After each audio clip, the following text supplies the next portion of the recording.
Mesdames, Messieurs, bonjour à tous. Un accident mortel en Saône-et-Loire. Hier soir vers 19h30, un homme est décédé après avoir été percuté par un TGV Marseille-Strasbourg en gare de Fleurville. Le drame a totalement paralysé le trafic entre Châlons et Dijon, avec des retards records dépassant les 5 heures pour certains voyageurs. Une cellule médico-psychologique a été déployée par la préfecture et la SNCF a ouvert une enquête pour déterminer les circonstances du drame. L'un des évadés de la prison de Dijon face au juge. Le procès pour violence aggravée du trentenaire continue aujourd'hui devant la cour criminelle du Jura.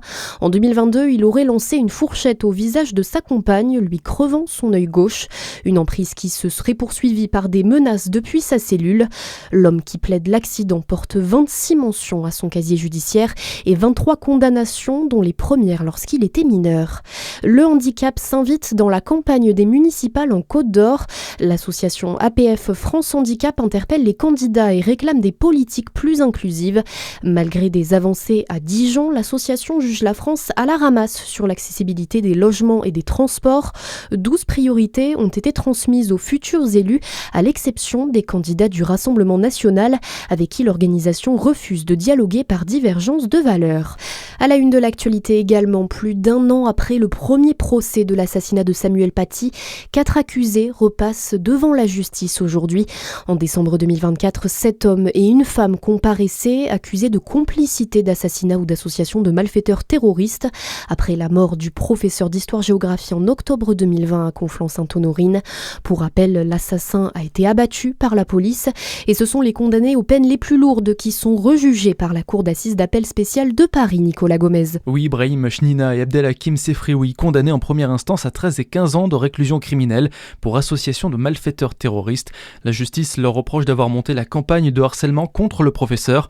La fille de Brahim avait accusé l'enseignant d'avoir discriminé des élèves musulmans lors d'un cours en présentant des caricatures du prophète Mahomet. Les deux autres, Naïm Boudaoud et Azim Ebsirkanov, amis d'enfance de l'assassin, ont eux écopé à l'époque de 16 ans de prison pour complicité d'assassinat terroriste pour l'avoir aidé à se procurer des armes et à se déplacer. La famille de Samuel Paty, elle espère une confirmation du jugement de première instance, selon son avocate. Et le procès en appel doit se tenir jusqu'au 27 février. Après Nestlé Danone et Lactalis, une nouvelle campagne de rappel pour des laits infantiles. Elle concerne cette fois 3 lots de la marque Baby Bio commercialisés depuis septembre en France. En cause, la présence potentielle de céréulide, une toxine produite par certaines bactéries. Et puis on termine par du foot. Le DFCO féminin s'offre un quart de finale. Victoire 1-0 hier contre Fleury. Les Dijonnaises connaîtront leur prochain adversaire de Coupe de France le 2 février prochain.